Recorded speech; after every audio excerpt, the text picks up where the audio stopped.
Welcome to Brave Conversations. In today's episode, we are going to talk about mental health, neurodivergence, and the complicated conversation around diagnosis where the system falls short. And today I'm joined by Maddie and Twig to talk about their lived experiences and to share some insight on this topic.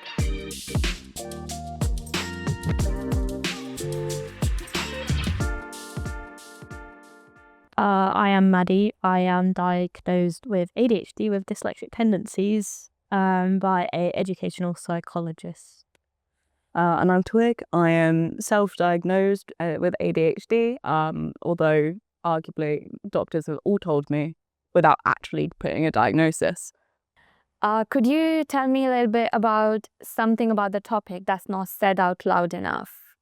Women are misdiagnosed. We were just talking about this, a massive gender data gap between women and men, where a lot of things are based off of men instead of women, which then means women are not, like, for example, medicine, a lot of the trials are done on men, which means there's a lot of adverse side effects on women that aren't found out until their drug is released, which also affects diagnosis as well. Particularly in the front, the men, or the diagnosis criteria was based off of symptoms that men experience, and women experience very different symptoms, and typically due to societal pressure in childhood, are expected to hide those symptoms, or as we call it, masking, and so a lot of women don't get diagnosed until they're much older.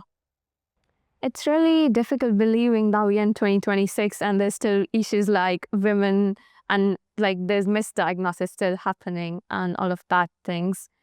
But when and what was the time when you felt like your minds worked differently than others? Funnily enough, mine was TikTok. I keep getting all these ADHD TikToks coming up on my For You page. Why do I relate to them so much? And they all turned around to me and went, "You don't know you have ADHD?" And that's when I started looking into what the symptoms, how do I experience them, trying to get diagnosis, which in and itself is like a whole thing we could probably spend the whole podcast just talking about, because the process is so long. But I think there's also that realization that when you look back into your childhood and have those conversations with your parents, it's like things that were just kind of accepted that that's who I was as a personality actually were traits of ADHD. I think I always knew I was a bit different, but I think I was 17 when I kind of was like, you know what, I want to get assessed for something, because my brain definitely works in a different way to other people, but I think it was solidified to me when I came to uni, and I'd spend nights literally just staring at the ceiling because my brain wouldn't switch off. And I'd be surrounded by people who were, we obviously speak to more people about stuff, and I'd be like, oh, I'm really struggling to sleep and my brain just won't turn off. And people were like, I don't get what you mean. Or obviously, I think social media does have a big, help, for lack of a better word, in diagnosis. You can find people you relate to more, but I think I've always known I've been a bit different. I just think it was solidified with particular experiences relating to people, or just realizing I think a lot differently to other people. Since you both mentioned social media into it, what do you think is the role of social media in this awareness, and what is the main role of social media here?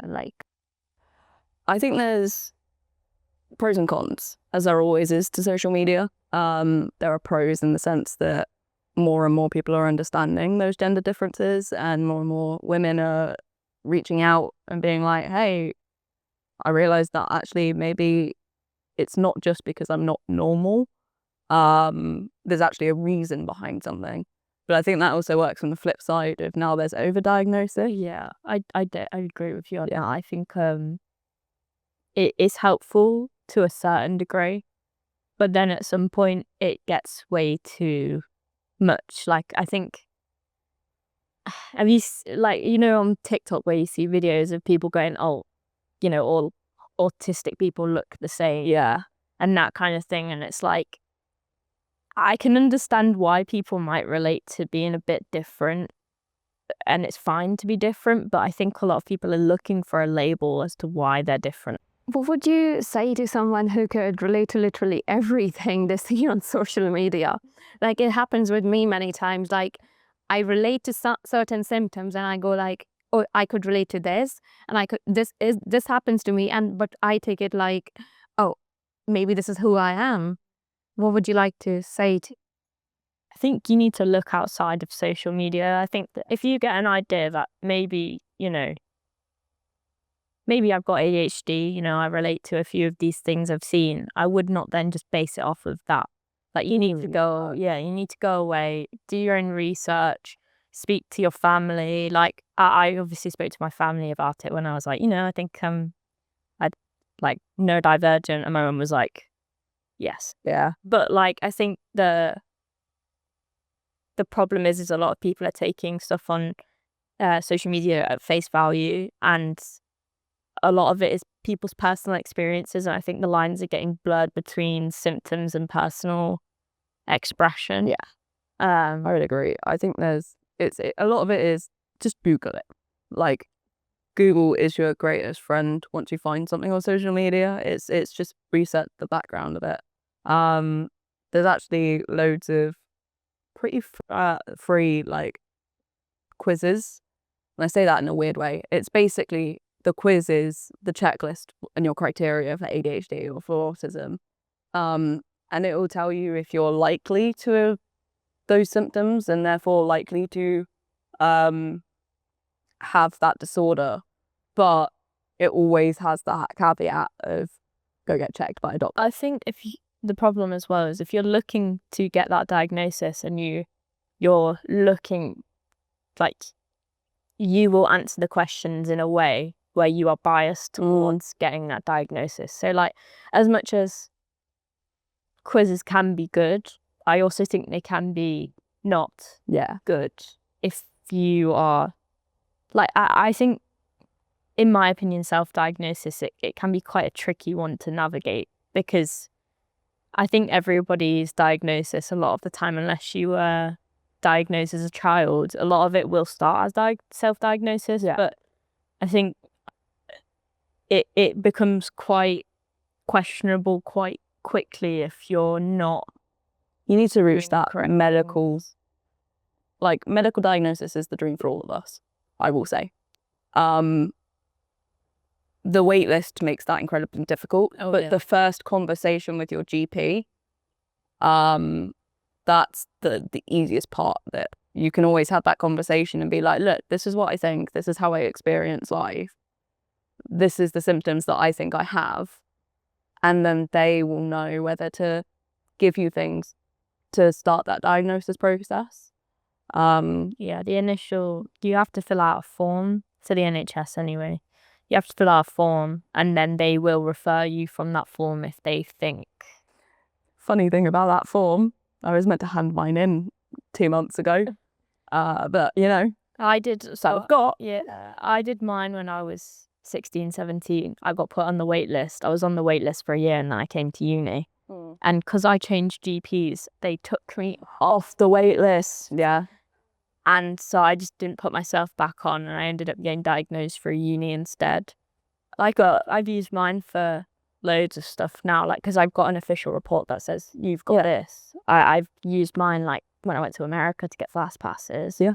Or I use it for my extra time, or if I'm doing interviews, I give it to them and they'll give me extra time and stuff like that. So it is quite useful, even if it's not an NHS diagnosis. It's a step in the right direction.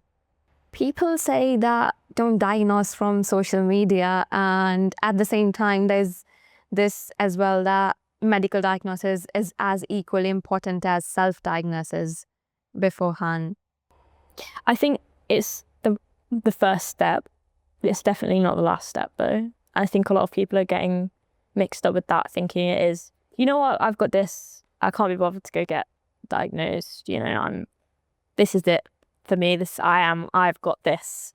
Whereas like you need to use that to inform yourself. So it's the first step. Yeah. And then you go on to things like going to the doctors to get the form, that kind of thing. I think that's a big thing of it, is it's only ever this first step.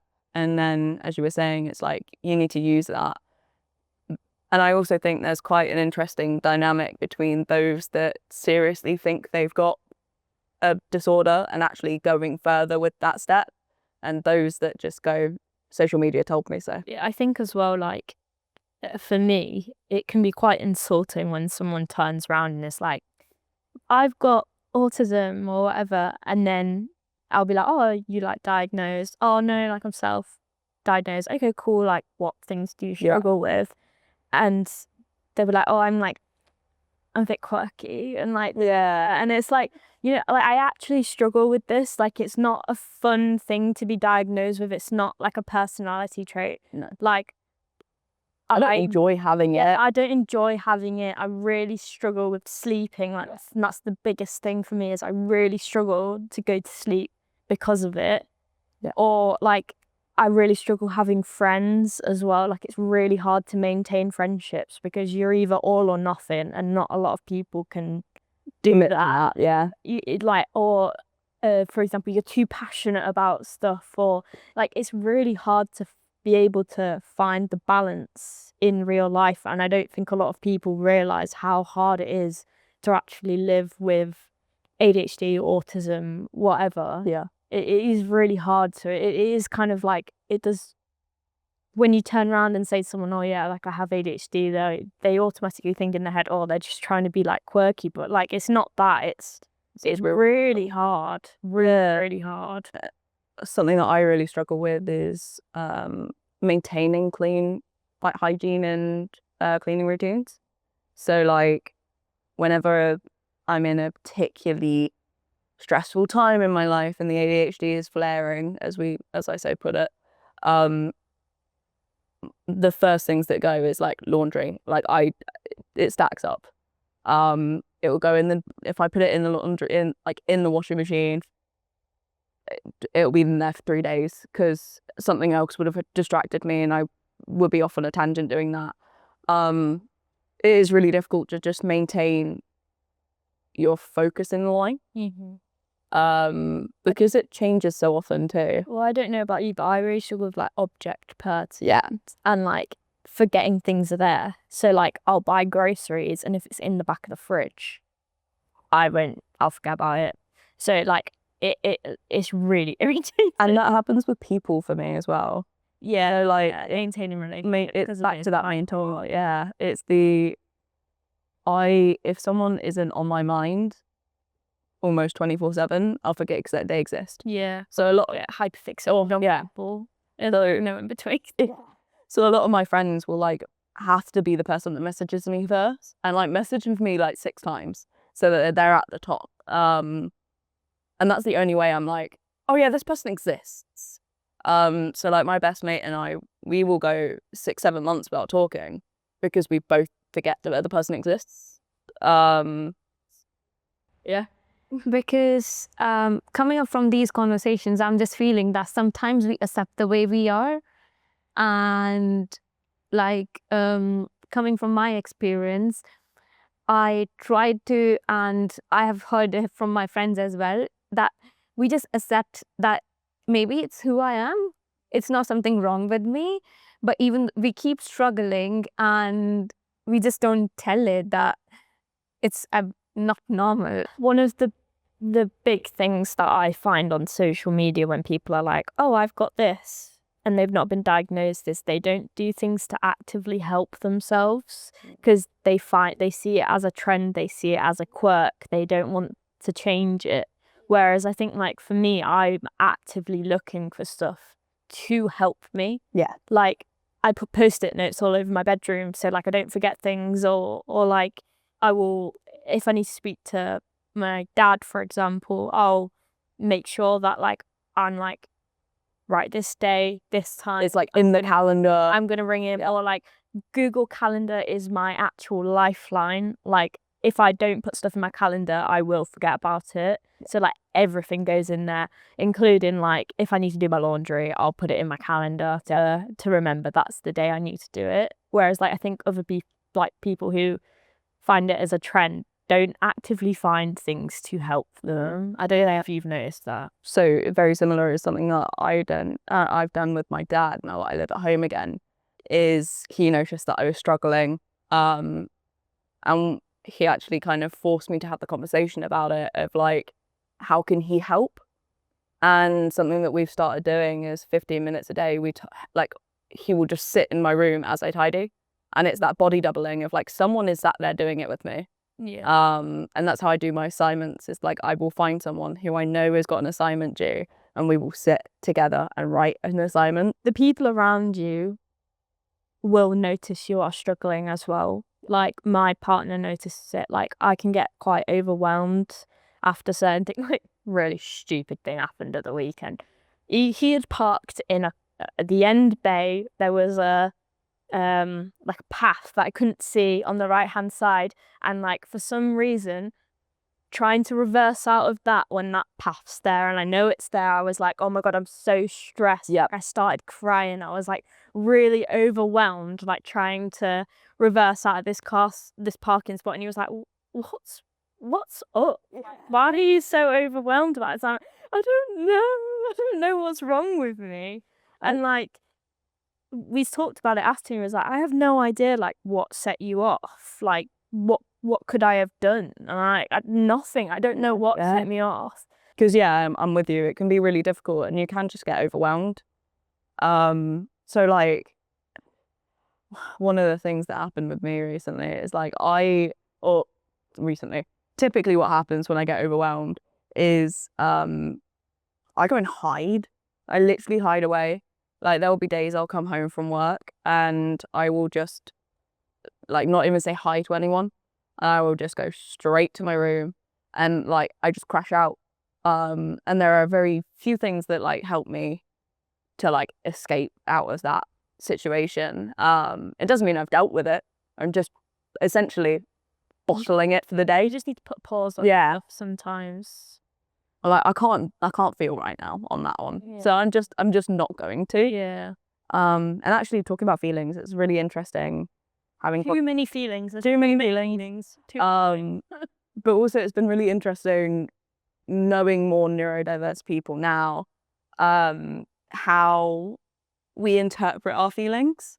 So something that I realized is like if you ask someone who's neurodivergent and like to describe an emotion, we really struggle, and it's because we've kind of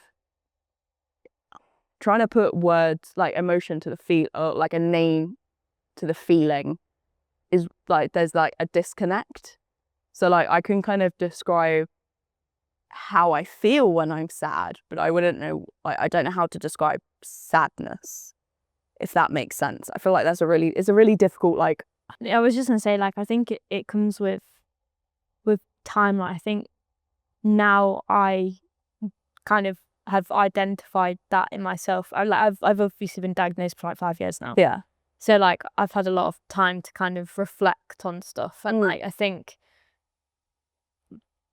the longer you know about it, the more you can identify, like, you know, this is going to get quite overwhelming quite quickly. Like I definitely think, like, for me now, I know when I'm about to start spiraling, like I'm removing myself from that. Yeah. Whereas I think I don't know when you would like kind of diagnose. Like 18, so it's only like 2 years ago. I think it really depends on the person. Like for me, I can identify when I'm about to start, but at the same time there is moments where it catches me off guard. Yeah, I think I really struggle with that, like recognition. Like I all know one of my big ones is frustration. Like frustration is a huge trigger for me, and it's because it's just like it encompasses everything else for me, and then I feel that so big and then I crash out from it because I've been feeling so big for so long. Mine's betrayal. Yeah, somebody, like, if a friend betrays me in any way, like I get really worked up about it. Yeah. It's interesting listening to your experiences, but just something that came up from when you were talking. So, is it really hard describing your struggles before you get officially like a medical diagnosis? Do you think it plays a role in there? I think it's hard to describe to people who don't know you.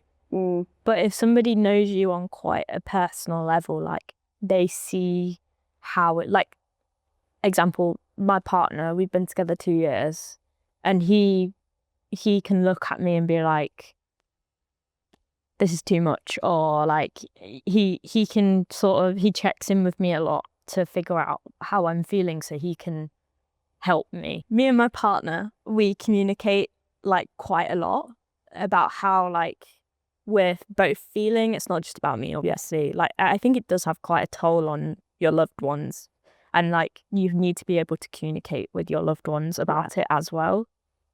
And like communication with your friends, or like obviously all my friends know that I've got it, so like I'm sorry if I'm a bit weird, or like I think having that open dialogue helps a lot. Like it helped a lot when I was out on placement as well, because I went in going, I've got ADHD. I sometimes interrupt without realizing what I'm doing. Like it's not a personal thing. I just, in my head, I'm like, I have this thing to say and I need to say it. Yeah, I get that. So I interrupt quite a lot. Quite interesting as well, because that's something that I have been struggling, I say, to balance, is that workplace relationships, because it's the all or nothing. Oversharing. Oversharing very easily. Hard not to overshare, I think. But also like then not to take anything personally, because like people experience work in different ways. Like when I come to work, I'm a completely different person to when I'm at home. See, I'm not. That's fair. That's interesting. And I think I mask so heavily at work. And I don't know if it's even purposeful anymore. It's just kind of something I automatically do. I think I stopped doing it because I was like, you know what, this is me at face value, and if people can't deal with that, then they can't deal with that. If you think someone who's listening to us today has not got a official, like a medical diagnosis, but they know they're struggling, what would be your message to that person? Speak to a professional in Go some through way. DMU. If you're a DMU student, or if you're a uni student, full stop, go through to uni, stay off for counselling. As standard universities have to offer free counselling to all their students. So like, even if it's not to get the diagnosis, if you are just struggling, just speak to someone. If that seems too intimidating as well, because sometimes, you know, having to open up can be really difficult. If you've got close friends that you trust, opening up to them, looking up coping mechanisms and trying different coping mechanisms. Find something that works. Post-it notes, good start. Fair. Post-it notes everywhere. Post-it note, whiteboard. Get anything. Whiteboards. I find whiteboards really useful. Diaries. Yeah. You need to find one that works for you, or else you will end up with a collection of planners. And unconsciously from this conversation, I am learning that I use post-it notes, I do use diaries, I use whiteboards, because these are like my lifeline, and I use calendars a lot. So it's just making me feel like, OMG, that I can relate to this. Also, that's the interesting one of like, you don't have to be neurodivergent to relate to coping mechanisms. Yeah. But if the rest of the symptoms fit, it's definitely worth, as we said, like reaching out, finding that support network. I also think like everybody's on the spectrum a little bit. Like, everyone's different. Yeah, exactly. Like, just because like you like planning and organizing and, you know, use post-it notes to not forget things, I don't think that means like you're not neurodivergent, but I also don't think it means that you are extremely neurodivergent to the point that you need a you know what I mean? Like, and not everyone needs a diagnosis to be happy with themselves. Sometimes it's just knowledge within yourself of like having an explanation to why you might think in the way that you do. And it helps you find ways to think differently as well, in a way. And also, if you know you're not, learning about it can help you work with people. To the viewers listening today, I believe that labels should unlock support, but it should not limit compassion. And this has been Brave Conversations. Thank you for listening.